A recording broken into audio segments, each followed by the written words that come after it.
രണ്ടേ രണ്ട് സന്ദർഭങ്ങളിൽ നമ്മൾ മൗനം പാലിച്ചേ മതിയാകൂ.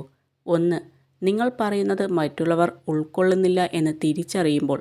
രണ്ടാമതായി, ഒരക്ഷരവും ഉരിയാടാതെ തന്നെ നിങ്ങളെ മനസ്സിലാക്കാത്തവരുടെ മുമ്പിലും. കടലോരത്തെ കരിങ്കല്ലുകളെപ്പോലെയാവണം ജീവിതം. ആക്ഷേപങ്ങളും പരിഹാസങ്ങളും തിരമാല പോലെ വന്നടിച്ചാലും പതറാതെ നേരിടണം. കാലങ്ങൾ കടന്നു പോകുമ്പോൾ എല്ലാവരിലും മാറ്റങ്ങൾ സംഭവിക്കും. ഇന്ന് നമ്മളെ ചേർത്തു നിർത്തിയവർ നാളെ നമ്മെ മാറ്റി നിർത്തിയേക്കാം. മനസ്സിലെ മുൻഗണന മാറുമ്പോൾ സ്ഥാനത്തിനും മാറ്റം വരാം. ജീവിതത്തിലെ ഏറ്റവും വലിയ ഒറ്റപ്പെടൽ കൂടെ ആരും ഇല്ലാതാകുമ്പോഴല്ല, എല്ലാം എന്ന് കരുതിയവരുടെ മനസ്സിൽ ഒരു സ്ഥാനവും ഇല്ലായിരുന്നു എന്ന് അറിയുമ്പോഴാണ്. ഒരാളുമായി യഥാർത്ഥ ബന്ധം നിലനിർത്താൻ ആഗ്രഹിക്കുന്നുവെങ്കിൽ അവരെക്കുറിച്ച് നമുക്ക് അറിയാവുന്ന കാര്യങ്ങൾ മാത്രം വിശ്വസിക്കുക. കേട്ടറിയുന്ന കാര്യങ്ങൾ അവഗണിക്കുക. വളരെ ചെറിയ കാര്യങ്ങൾക്ക് പോലും ഗൗരവത്തോടെ കാണുന്നവർ ആയിരിക്കും നിസ്സാര കാര്യങ്ങൾക്ക് വേണ്ടി ദേഷ്യപ്പെടുന്നത്. നിങ്ങൾക്ക് എല്ലാം നഷ്ടപ്പെട്ടെന്ന് തോന്നുമ്പോൾ നിങ്ങൾ ഒരു കാര്യം മറക്കരുത്. മരങ്ങൾ എല്ലാ വർഷവും ഇലകൾ പൊഴിക്കും, എന്നാൽ നാളുകൾ കഴിഞ്ഞ് പുതിയ ഇലകൾ കൊണ്ട് സമൃദ്ധമാകും. നമ്മളെ ആരെങ്കിലും വെട്ടിമാറ്റുമ്പോൾ ഒരിക്കലും അവർ മറ്റുള്ളവരോട് നമ്മുടെ മുഴുവൻ കഥയും പറയില്ല. നമ്മളെ മോശക്കാർ ആക്കുകയും അവരെ നല്ലവരാക്കുകയും ചെയ്യുന്ന ഭാഗം മാത്രമേ അവർ മറ്റുള്ളവരോട് പറയുകയുള്ളൂ. തനിയെ തുടങ്ങുന്ന യാത്രയാണ് ജീവിതം. വഴിയിൽ പലരും കൂടെ കൂടും.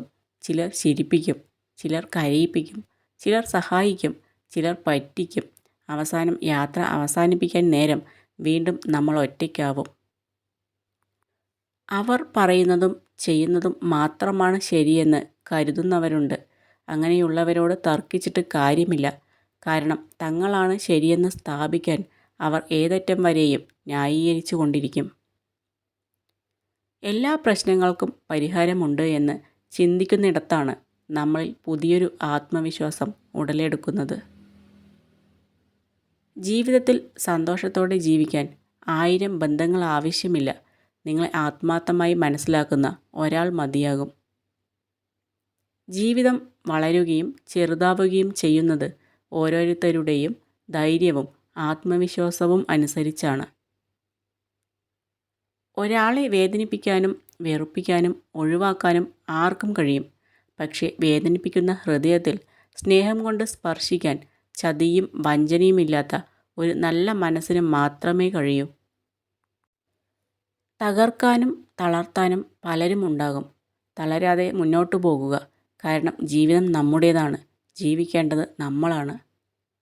ജീവിതത്തിൽ എന്ത് കിട്ടിയില്ലെന്നോർത്ത് നിരാശ വർദ്ധിപ്പിക്കാതെ ജീവിതത്തിൽ എന്തൊക്കെ സൗഭാഗ്യങ്ങൾ കിട്ടിയിട്ടുണ്ട് എന്നതിലേക്ക് ശ്രദ്ധ കേന്ദ്രീകരിക്കുക.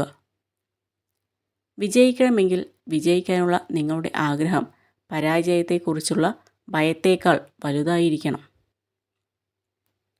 ഒരേ തീരുമാനം 2 പ്രാവശ്യം എടുക്കരുത്. ഉറച്ച തീരുമാനം കൈക്കൊള്ളാൻ മതിയായ സമയം വിനിയോഗിക്കുക. ജീവിതം എന്നാൽ ഒരു തുറന്ന പുസ്തകമാണ്. വായനക്കാരുടെ മനസ്സിലാക്കൽ പോലെയായിരിക്കും ആ പുസ്തകത്തിൻ്റെ സാരാംശം. സ്വന്തം മനസ്സിൻ്റെ മനോഭാവം അനുസരിച്ചായിരിക്കും കാണുന്ന കാഴ്ചകളുടെ ഭംഗി. നമ്മുടെ ലോകം സ്വയം കണ്ടെത്തുക എന്നുള്ളത് നമ്മുടെ കർമ്മമാണ്. ജീവിതത്തിൽ ബുദ്ധിമുട്ടുണ്ടാക്കുന്ന പ്രശ്നങ്ങൾ എപ്പോഴും ലളിതമായി തുടങ്ങുന്നു. അതുപോലെ തന്നെയാണ് മഹത്തായ കാര്യങ്ങളും. നിസ്സാരമായി കണക്കാക്കി ഒഴിവാക്കരുത്. എവിടെയാണോ നമ്മൾ കരഞ്ഞത് അവിടെ നിന്ന് ചിരിക്കാൻ പഠിക്കണം. ആരാണോ നമ്മളെ പരിഹസിച്ചത് അവരുടെ മുന്നിൽ തലയുയർത്തിപ്പിടിച്ച് ജീവിക്കാൻ പഠിക്കണം. ഇത് നിങ്ങളുടെ ലോകമാണ്. അതിനെ സ്വയം രൂപപ്പെടുത്തുക. അല്ലെങ്കിൽ മറ്റാരെങ്കിലും നിങ്ങളുടെ ലോകം സൃഷ്ടിക്കും. അതിന് അവസരം നൽകരുത്.